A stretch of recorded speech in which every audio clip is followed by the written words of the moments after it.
इस्लामी मजहबी सियासी जमात के सरबराह हैं, जो इस वक्त बानी तरीके इंसाफ जो हैं उनके खिलाफ एक फैसला आया इद्दत निकाह केस के हवाले से, उस पर तरीके लब्बैक ऑफिशियली अपना क्या मौकफ रखती है?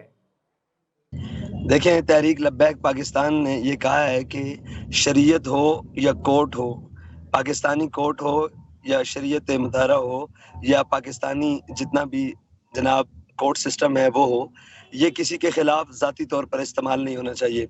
और ये सारे फ़ैसले वो वक़्ती फ़ैसले हैं जिनको कौम ना दिल से कबूल करती है, ना ज़हन से कबूल करती है। ऐसे फ़ैसले पहले भी हुए ज़ुल्फ़िकार अली भुट्टो साहब मरहूम के साथ, और उसके बाद पाकिस्तान में ऐसे फ़ैसले कई देखे गए। आप माज़ी करीब के अंदर आसिया मसीह का केस था, वो भी एक ऐसा फ़ैसला था जिसे कौम ने कबूल नहीं किया। और ये भी एक ऐसे फ़ैसले हैं जो वक़्ती फ़ैसले किए गए हैं, और ये ऐसे फ़ैसले नहीं हैं जो हक़ाइक़ पर मबनी हैं।